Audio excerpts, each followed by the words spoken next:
और कहा जाता है कि जब अल्लाह ताला ने किसी को बर्बाद करना होता है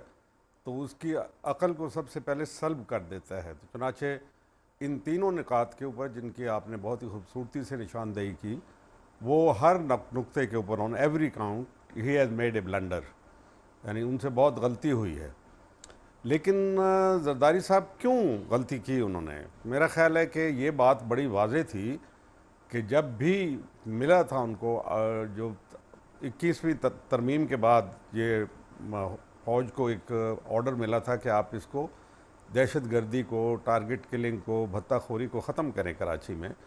तो जरदारी साहब ने एक बयान उस वक्त दिया था कि नवाज़ शरीफ साहब ये ना करें, मिलिट्री कोर्ट्स ना लगाएं वरना हम दोनों जेल में होंगे।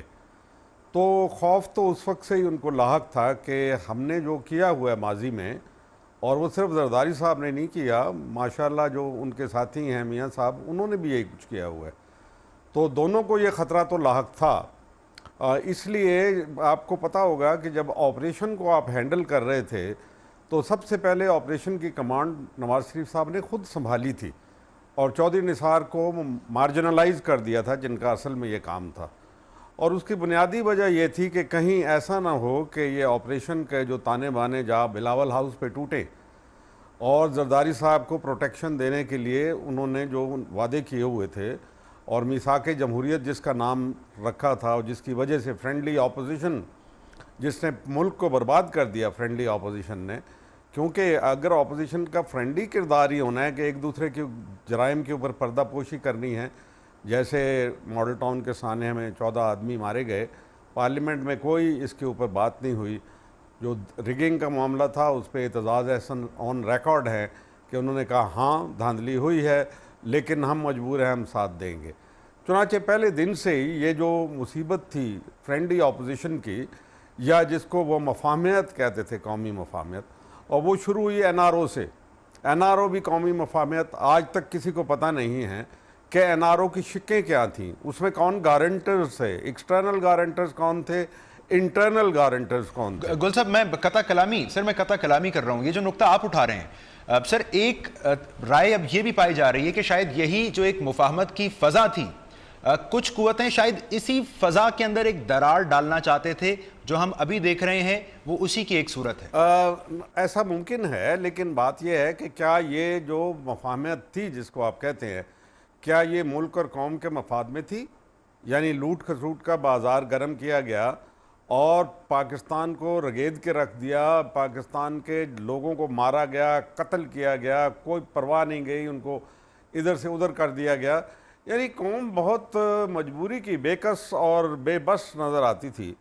तो इस में इन्होंने फिर फाइनली ये फ़ैसला किया ऑपरेशन करेंगे। लेकिन ऑपरेशन की बात मेरी सुन लें कि मैं एक तजर्बाकार इंटेलिजेंस का भी सरबराह रहा हूँ और मैं फ़ौज से भी मुतल्लिक बहुत से मैंने ऑपरेशनल इंटेलिजेंस काम किए हैं।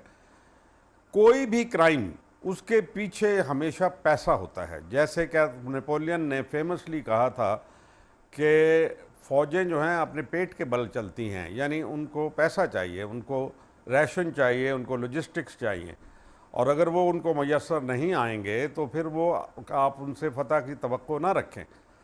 लिहाजा बात यह है कि यहाँ भी जो क्राइम होता है, जो बिग क्राइम जिस किस्म का कराची में हो रहा था, या जैसा हमारे बलूचिस्तान में हो रहा है और उससे छोड़ के हमारे यहाँ पे KPK में हो रहा है, इस वक्त ज़रब अज़ब की निशाने पे है, ये वो सारा क्राइम है जिसके पीछे बहुत पैसा है और अब वो आहिस्ता आहिस्ता खुलता जा रहा है। तो सर इसका मतलब ये पैसा कहाँ से आ रहा अगर था? कोई ये नुक्ता उठा ये रहा बात जब इसने फ़ौज ने ये रियलाइज़ किया कि physical crime can not be controlled unless financial crime को आप रोकें,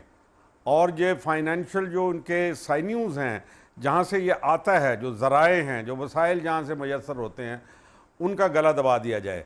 तो फिर बात तो सर इसका मतलब ये बहस तो फिर आप कह रहे हैं कि होनी नहीं चाहिए कि किस इदारे का मैंडेट क्या था, खुसूसन सिंध में और कराची में, इन दिस केस रेंजर्स की, फिर तो आप कह रहे हैं इस बहस से हमें आगे चलना पड़ेगा। मैंडेट तो यही था कि आपने ख़त्म करना है, लेकिन ख़त्म कैसे किया जाएगा?